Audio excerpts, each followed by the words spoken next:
tout le monde et bienvenue pour l'élan Handball Live Show. C'est la première de cette année 2021.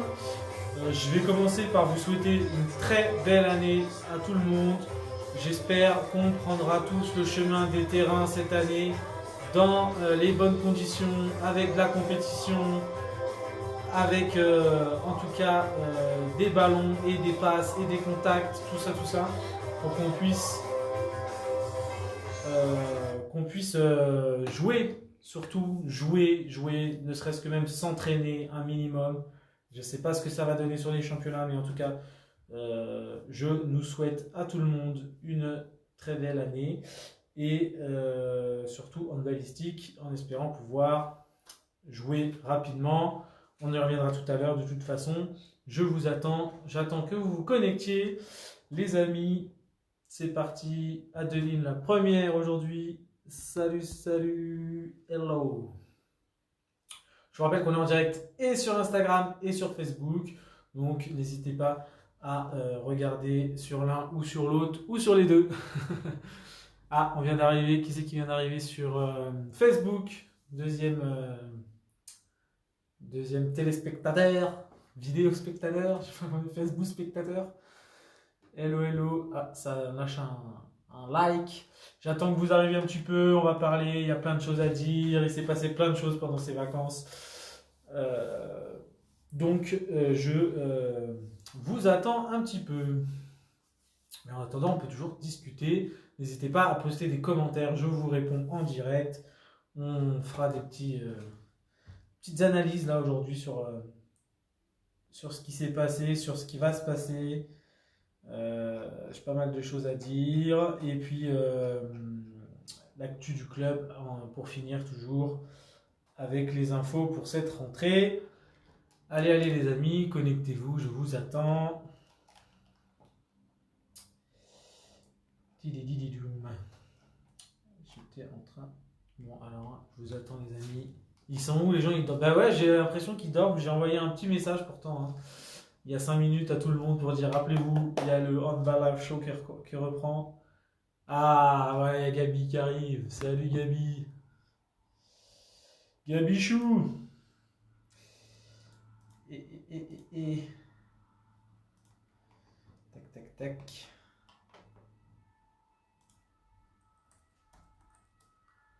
J'attends un peu que vous vous connectiez les amis, allez-y. N'hésitez pas, faut pas que ça dure 3 heures non plus. Bon après de toute façon je vais commencer comme d'habitude, ça va vous faire venir. Et en plus on a des choses à dire.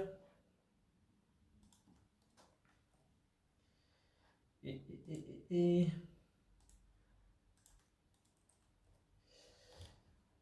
Ok, bon les amis on va commencer, c'est pas grave, tant pis pour les absents, ils arriveront quand ils arriveront.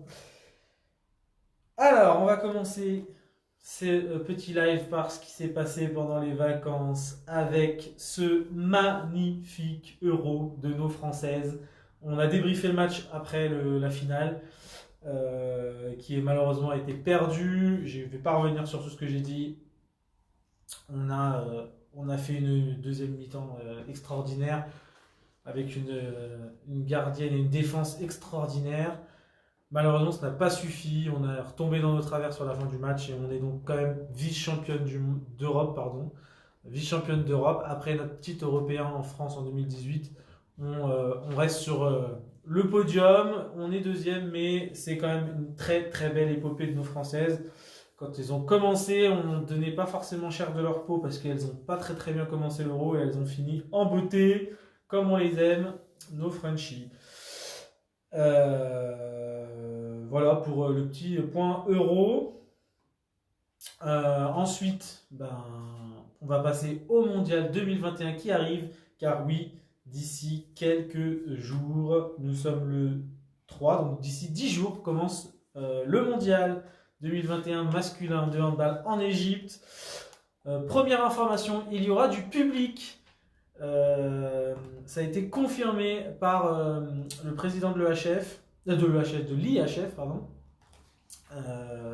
Donc ils ont autorisé le public en Égypte. Donc il y aura du public dans les tribunes. Donc en général pour les gros matchs, il y a toujours beaucoup de monde.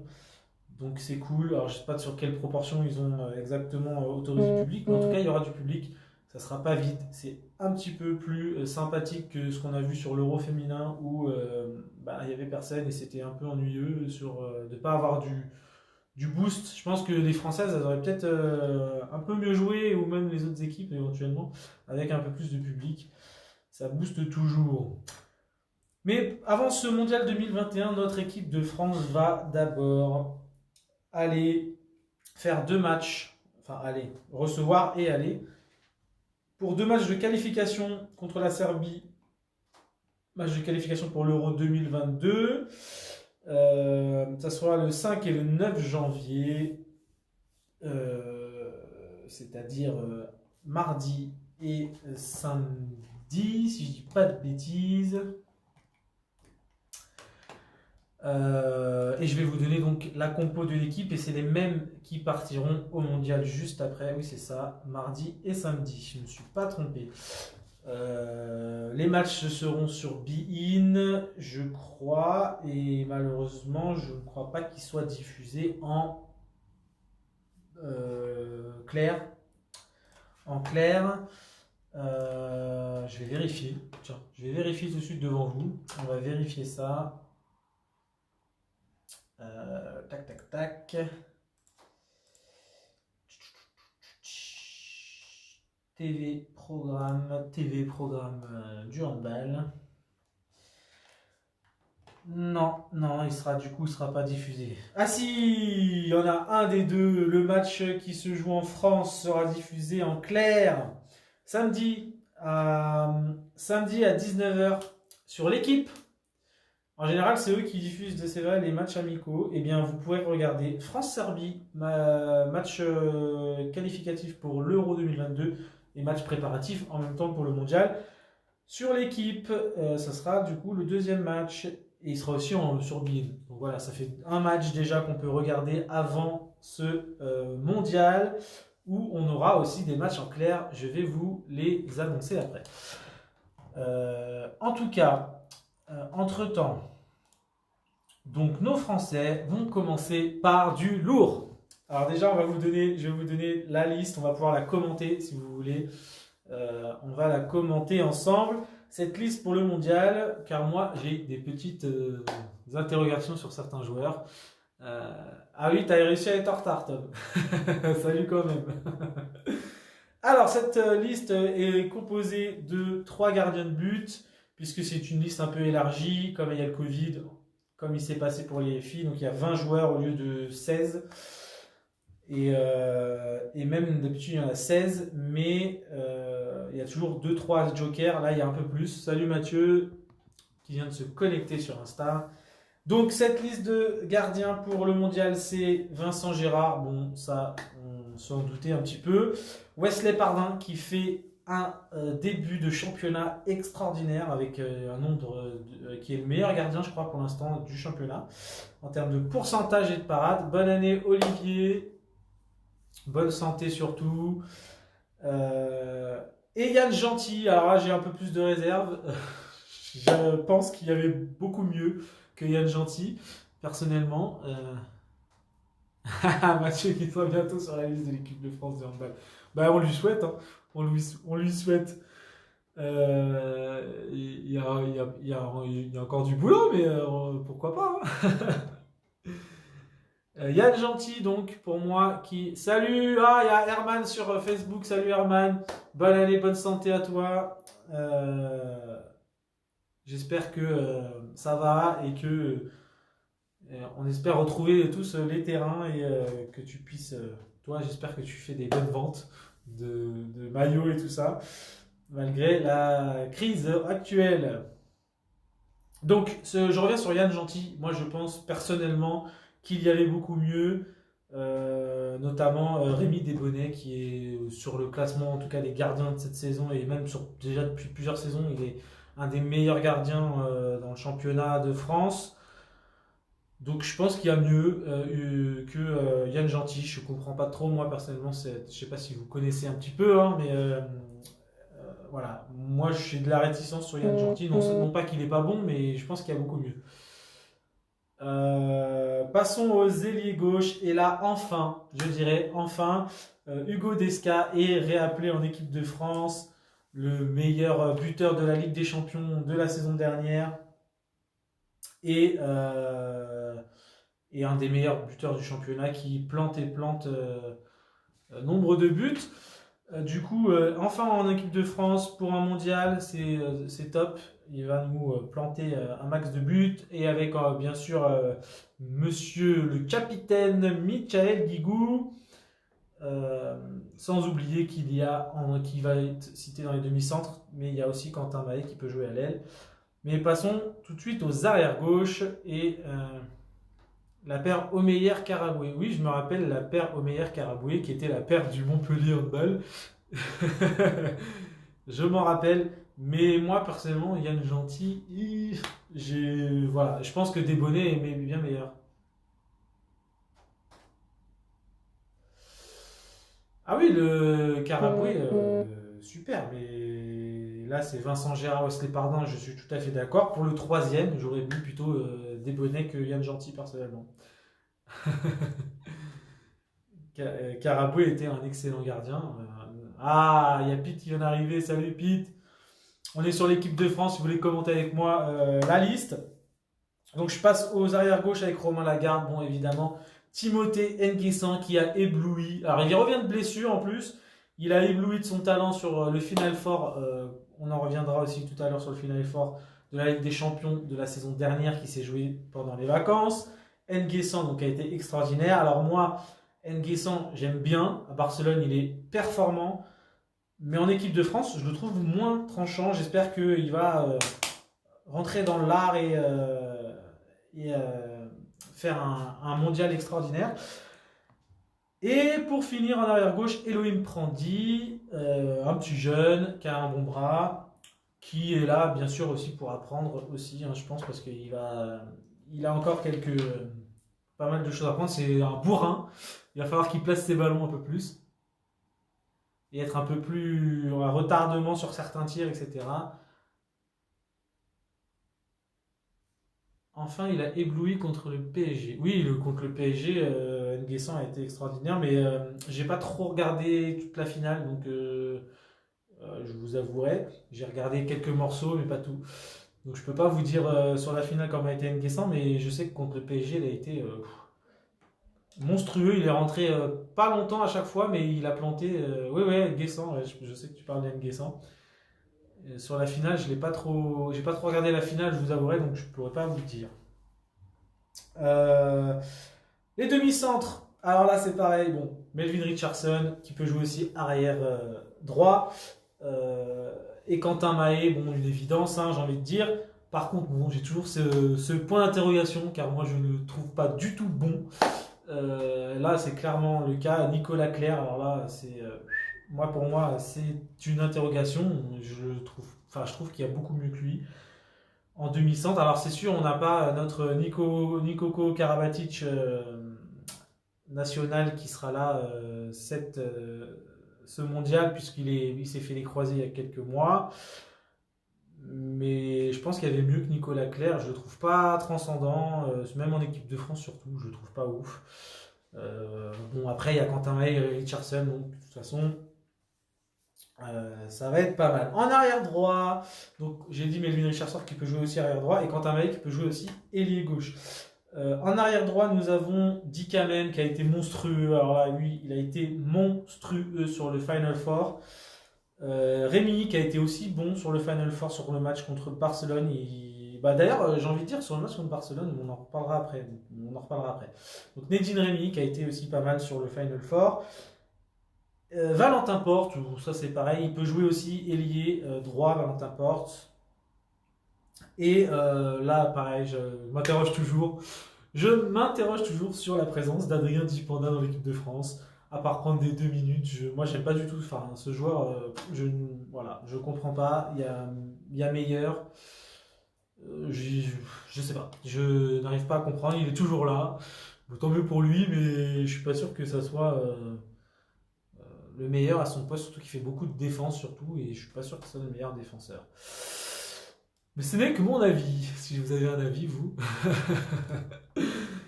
Euh, ailier droit, passons aux ailiers droits. Donc Valentin Porte qui peut jouer aussi, donc ailier droit, arrière droit. Et en ailier droit, pareil, une évidence, hein, qui est très bon avec Montpellier, Yanis Len, le petit jeune qui monte, qui était à Barcelone et qui vient. Bah, on sait que bah, moi je peux, hein, toujours. Moi je suis pas fermé à interviewer des joueurs, hein. Même Dipanda, j'ai interview. Moi, juste personnellement, c'est mon avis. Je trouve que Dipanda, en équipe de France, ça me pose question en tout cas sur son rendement en équipe de France. Je ne trouve pas exceptionnel. Et je pense qu'il y a mieux à son poste, en tout cas, de défenseur. Mais bon. Donc les ailiers droits, Lucas Ballot, l'indétrônable, indéboulonnable. Notre Lucas Ballot qui fait des merveilles en Norvège. Coucou l'USOAM handball, je vous souhaite une bonne année. Et passons au pivot avec, bon, bien sûr là, et enfin Nicolas Tourna est dans le groupe. Nicolas Tourna qui va enfin faire partie d'un mondial, ainsi que Luka Karabatic et Ludovic Fabregas. Luka Karabatic qui fait une plutôt bon début de saison, et Lufodo Fabregas, bon, bah, on n'en parlera pas puisqu'on sait exactement ce qu'il est. C'est un monstre, que ce soit offensivement ou défensivement, donc il a sa place en équipe de France. Voilà pour la liste qui est donc de 20 joueurs. Qui est donc de 20 joueurs pour ce mondial. La France donc jouera la Serbie le 5 et le 9 janvier, avec le 9 janvier sur l'équipe 21 à 19h, si je dis pas de bêtises, et ils se rendront donc en Égypte du 13 au 1er février pour ce mondial. On commencera le 14 janvier par la Norvège à 21h30. Gros match. Si on le gagne, c'est bien parti, je tiens à le dire. Puis on ira en clair sur TMC ainsi que bien sûr sur BeIN, mais sur TMC en clair le 16 à 19h contre l'Autriche, et on finira le 18 pour cette phase préliminaire contre les États-Unis le 18 à 19h. Et pareil, là ça sera pas en clair, ça sera que sur BeIN Sport. Mais il est facile de trouver des liens sur internet, je tiens à vous le dire. Mais voilà. Donc ensuite il y aura la phase principale où on conserve les points de ceux qui se sont qualifiés. Et ensuite à cette phase principale, il y aura les quarts de finale. Les quarts de finale. Il y a les quarts de finale. C'est les demi-finales et la finale. Voilà, voilou. De toute façon, on reviendra dessus la semaine prochaine, puisque la semaine prochaine, ça ne sera pas commencé encore. Donc, je vous redonnerai des infos. Voilà, voilou. Passons, les Coupes d'Europe, il n'y en a pas eu pendant les vacances, les amis. Et passons donc à la Lidl Star League. La Lidl Star League qui a eu avant les vacances et avant du coup la trêve internationale, 3 matchs qui se sont joués en complément sur la 12e journée, que 3 matchs, non 13e journée pardon, ou 14, 13e journée. Avec Istres qui a perdu contre Saint-Raphaël à domicile 30 à 32, Pays d'Aix qui a gagné à domicile 32-27 contre Tremblay, et Paris qui a gagné à domicile contre Dunkerque. Salut Michael qui vient d'arriver sur le live. Et donc Paris gagne 30-20 contre Dunkerque à domicile. Les autres matchs ont été reportés. Et le classement, donc avec encore des matchs en retard. Les matchs en retard, il y en a un paquet. Je me demande si cette saison va finir un jour, puisque du coup Montpellier a encore 3 matchs de retard, je crois, si je ne dis pas de bêtises, ou 4, etc. Mais en tout cas, bon, Paris est en tête largement, puisqu'ils ont gagné tous leurs 13 matchs sur 14.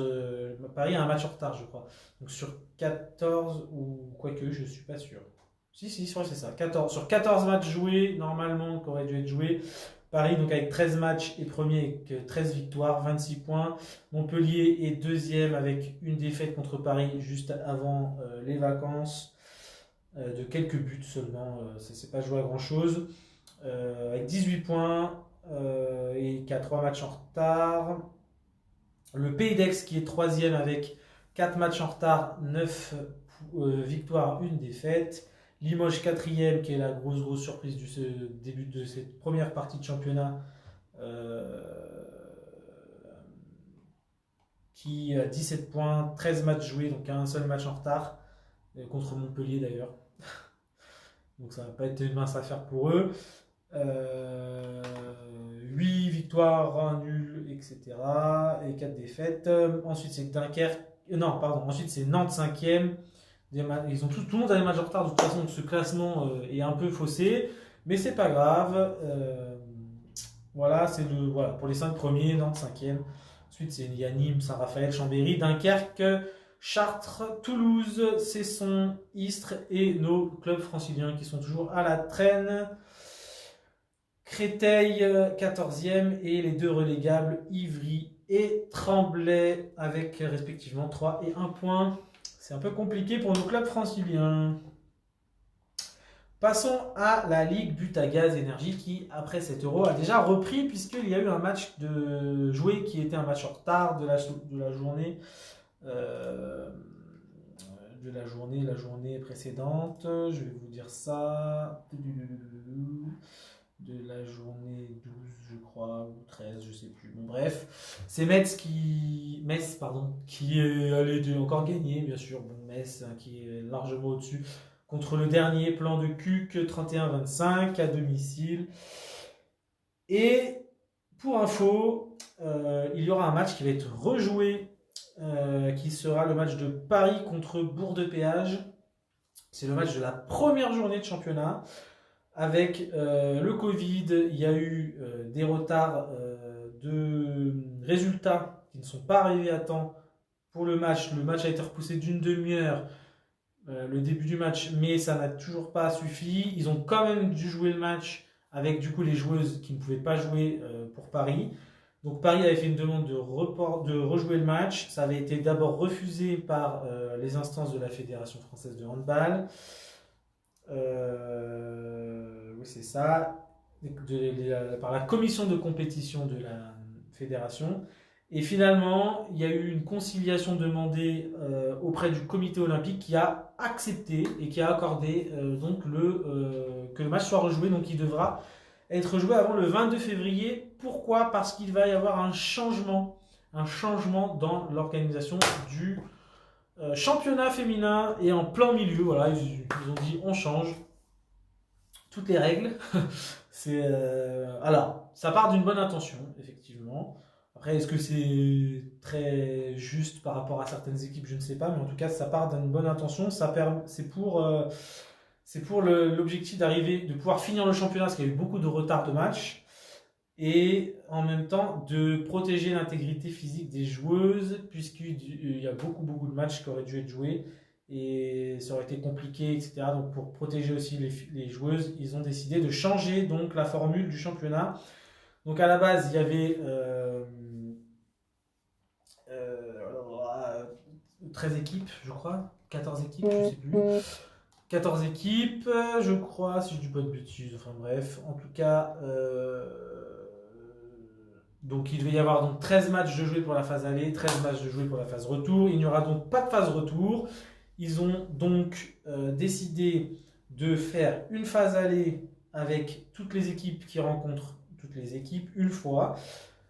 Ensuite, les 8 premiers, donc il faut que tous les matchs qui sont en retard vont être joués d'ici le 22 février. Donc ils vont pouvoir jouer la 14e journée, je crois qu'il devait être là à la rentrée. Et donc non, pas la 14e journée, la 13e journée, enfin bref, en tout cas, ils vont devoir rejouer tous les matchs reportés de la phase aller avant le 22 février. Et à partir du 27 février, il y aura les playoffs et les playdowns. Les 8 premières équipes qui seront dans le classement à la fin de la phase aller, les 8 premiers seront en playoffs, qui feront des matchs retour entre eux, en conservant les points obtenus sur la phase aller contre ces mêmes équipes. Suivi donc de phase finale avec le premier qui joue contre le deuxième, qui va jouer contre le deuxième au final, et qui sera donc la finale, et pour faire la finale du play-off, et qui sera champion de France, l'équipe qui gagnera. Pour le play-down, donc le play-off, donc la phase finale se fera donc le premier affrontera le deuxième, le troisième le quatrième, le cinquième le sixième et le septième affrontera le huitième en match aller-retour après les matchs aller-retour du coup pour finir le classement du championnat et définir donc qui sera en finale match 1 et 2 donc du premier ou du deuxième pardon je bafouille. Et pour les play-down, c'est donc les 6 clubs restants donc, du fin de championnat qui fera la phase retour donc, entre elles et qui, pour terminer, le dernier de cette phase retour sera relégué en Division 2 féminine. Donc je rappelle que cet objectif de changement de championnat, c'est pour l'intégrité des joueuses et des joueurs. Hello ceux qui viennent d'arriver, je vous souhaite à tous la bonne année, la bonne santé, etc. etc. Voilà pour le championnat féminin. Alors si vous voulez, je peux vous donner le classement. En attendant de rejouer tous les matchs qui manquent. Ça arrive, ça arrive. Je vais vous donner le classement de la Ligue Butagaz Énergie. Donc, c'est Metz qui est en tête avec 9 matchs joués donc sur 13. 9 matchs joués sur 13. Attends, je vais vérifier, hein, je vais vous dire pas vous dire de bêtises.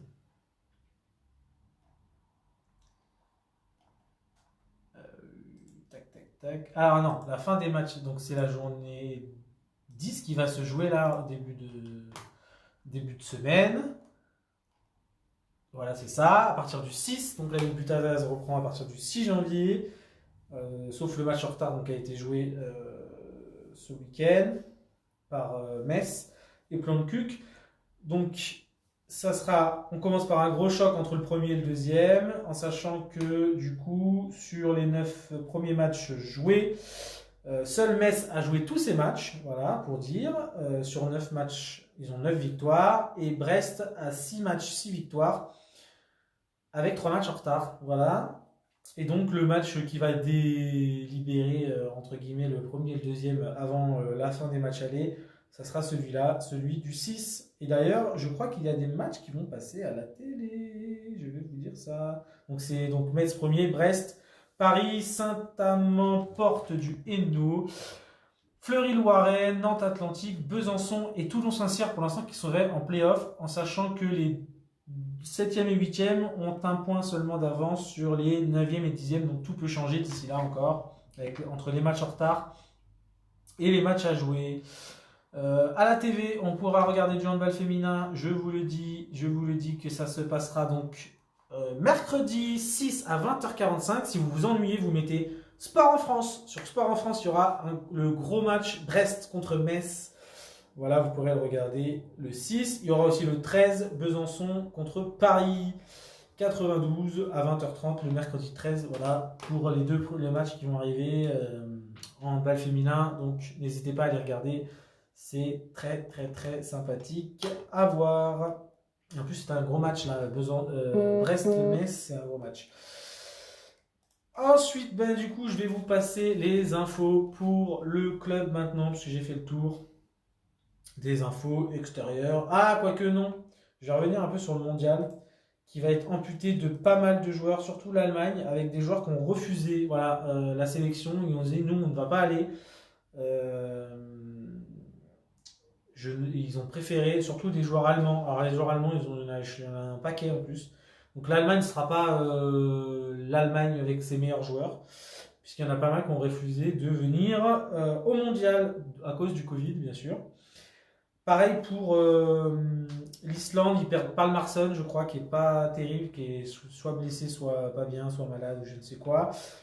Et il y a aussi, je ne sais plus c'est quelle équipe.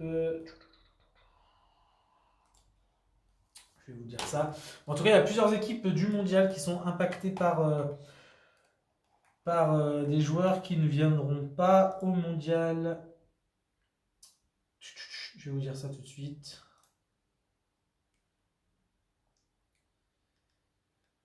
Tac, tac, tac.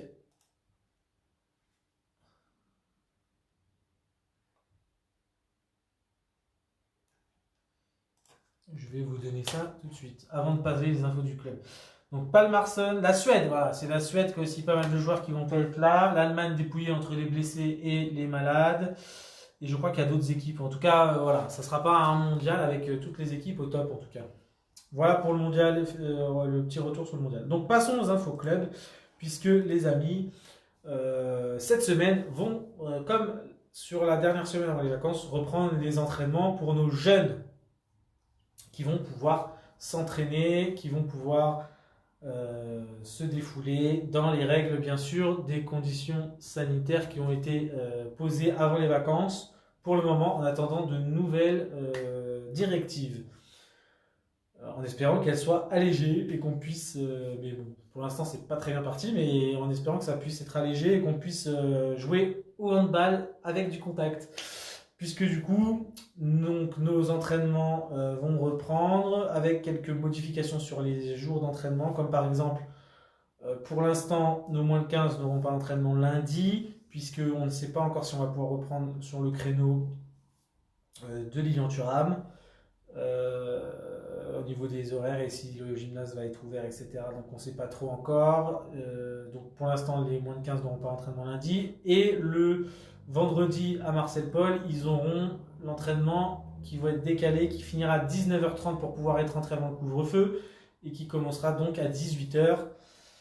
On est obligé. Pareil pour les moins de 13 le mardi à à Marcel Paul ou d'Héricourt, je ne sais plus. J'ai dit peut-être une bêtise. Mais en tout cas, les entraînements des moins de 13 du mardi sera à 18h au lieu de 18h30 ou 19h, je ne sais plus. Pour finir à 19h30. Voilà, c'est juste que les entraînements sont avancés à 18h. Pour les moins de 11, ça ne change pas. Le lundi et le jeudi à 18h. Le lundi à Pasteur, le jeudi à Déricourt. Bien sûr, on est toujours dans les conditions sanitaires, donc on individualise un maximum le matériel. On a le droit de faire des passes, a priori. Bon, du coup, c'est pas très logique, mais on va travailler, je pense, pour la reprise de toute façon, tout ce qui est travail individuel. Il va falloir reprendre un petit peu tout ça, la motricité. Donc, vous inquiétez pas, les entraînements reprennent bien cette semaine pour nos petits élans, nos jeunes élans du club. Pour les seniors, pour l'instant, il n'y a pas eu de nouvelles directives ou quoi sur le changement. Pour l'instant, a priori, on est toujours sur le 20 janvier.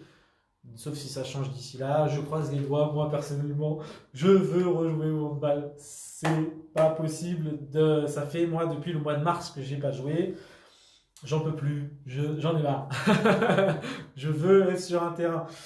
Et je pense qu'on est beaucoup et très nombreux à vouloir reprendre le hand, même si ça fait, c'est pour certains depuis septembre.